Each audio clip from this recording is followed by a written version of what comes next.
നമസ്കാരം.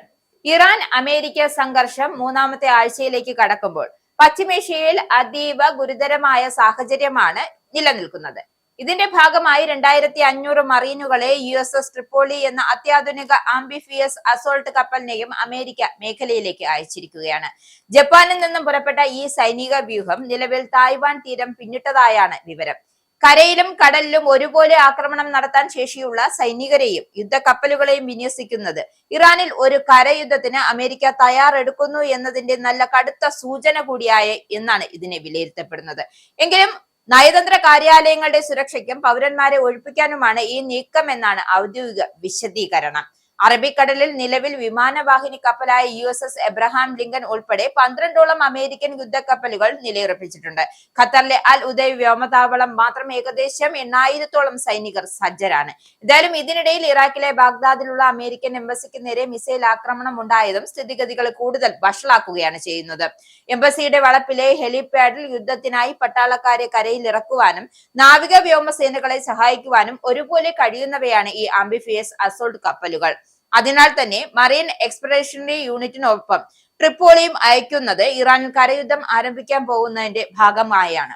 അതേസമയം സ്ഥാനപതി കാര്യാലയങ്ങൾക്ക് സുരക്ഷയൊരുക്കുവാനും പൗരന്മാരെ ഒഴിപ്പിക്കുവാനും ദുരന്തമുഖത്ത് സഹായം എത്തിക്കുവാനും ഈ മറീൻ യൂണിറ്റിനെ ഉപയോഗിക്കാം എന്നാണ് മറ്റൊരു റിപ്പോർട്ട്.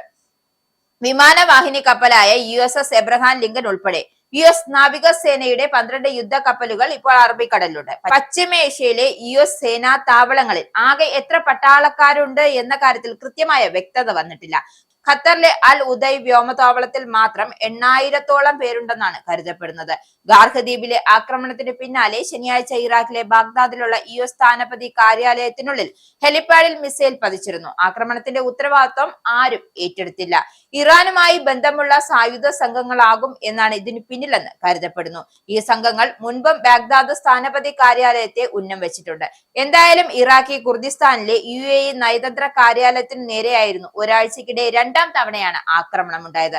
ജെറുസലേമിലെ ലക്ഷ്യമിട്ട് ഇറാൻ മിസൈൽ തകർത്തതായും ഇസ്രയേൽ അറിയിച്ചിട്ടുണ്ട്. ഇറാനിലെ തബ്സരിയിൽ ഇസ്രയേൽ ആക്രമണം നടത്തി. ഹിസ്ബുള്ളയെ ലക്ഷ്യമിട്ട് ലെബനിലെ ഇസ്രയേൽ നടത്തുന്ന ആക്രമണങ്ങളിൽ ഇതുവരെ 26 ആതുര ശുശ്രൂഷകർ മരിച്ചിരുന്നു. 51 പേർക്ക് പരിക്കേറ്റു. വെള്ളിയാഴ്ച രാത്രി ഇസ്രയേൽ നടത്തിയ ആക്രമണത്തിൽ ബുർജ് ഖലാവിൽ പട്ടണത്തിൽ ആരോഗ്യ രക്ഷാ കേന്ദ്രത്തിലെ ഡോക്ടർമാരും നഴ്സുമാരും ഉൾപ്പെടെ 12 പേരാണ് കൊല്ലപ്പെട്ടത്. ഇസ്രയേലിലും ലെബനിലും നേരിട്ട് ചർച്ച നടത്തുമെന്നും ഇതിന് സൗകര്യം ഒരുക്കണമെന്നും തയ്യാറാണ് എന്നാണ് ഫ്രഞ്ച് പ്രസിഡന്റ് ഇമ്മാനുവൽ മാക്രോൺ വ്യക്തമാക്കിയത്. ഏതായാലും മിസൈൽ പതിച്ചതും ഇറാന്റെ എണ്ണ കേന്ദ്രമായ ഗാർഹ ദ്വീപിന് നേരെയുണ്ടായ അമേരിക്കൻ ആക്രമണത്തിന് തിരിച്ചടിയായാണ്. ഇറാൻ അനുകൂല സായുധ സംഘങ്ങളാണ് ഈ ആക്രമണത്തിന് പിന്നിലെന്നാണ് കരുതപ്പെടുന്നത്.